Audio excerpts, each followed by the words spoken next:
Vous passez sur la plateforme pratique et vous aurez accès à l'ensemble des ressources qui y sont disponibles. Et les ressources sont de différentes formes. Nous avons des ressources interactives pour la formation. D'abord, ça se présente à partir de cette icône-là qui est devant nous. À l'intérieur de ces ressources, nous avons une rubrique qui présente les objectifs du travail. Voilà ce que l'élève aura à apprendre au cours de la séance. Dans cette vidéo, les objectifs sont bien définis. Après les objectifs, nous avons des activités de mise en train. Les activités de mise en train sont des activités qui mettent l'enfant dans le bain déjà en ce qui concerne les connaissances qui vont être développées au sein de la leçon, au sein de la séance. Après les activités de mise en train, nous avions les activités de compréhension. Les activités de compréhension sont un ensemble d'exercices de diverses formes pour aider à mieux saisir et cerner la connaissance ou l'ensemble des contenus proposés au sein de la séance.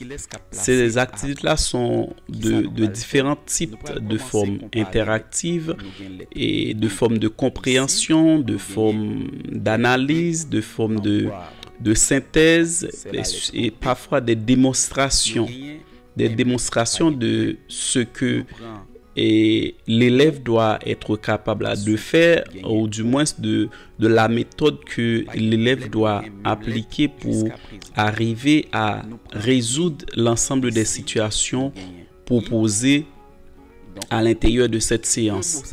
Donc, les activités de compréhension couvrent en grande partie et près de 70% du temps de la séance, et ces activités-là permettent vraiment à l'élève de saisir sur différentes formes les contenus qui sont proposés à l'intérieur de la séance de travail.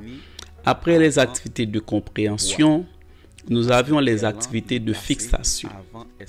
Les activités de fixation, comme le mot l'indique, les activités de fixation font appel à un ensemble d'activités pour fixer les connaissances. Et très souvent, ce sont des exercices au-delà du niveau de compréhension. Ce sont des exercices synthèse ou parfois des démonstrations poussées à un niveau plus élevé sur ce que l'enfant doit être capable vraiment de faire. Donc, les activités de fixation synthétisent un petit peu l'ensemble de contenu appris pendant la séance. Donc, après les activités de fixation, nous avions les activités d'évaluation. Donc, on va faire une évaluation.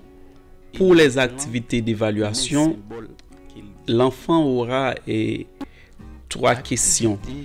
Et ce sont des questions à choix multiples. À une question, il y a 3 possibilités de réponse. Et l'élève dispose d'une minute pour répondre à la question.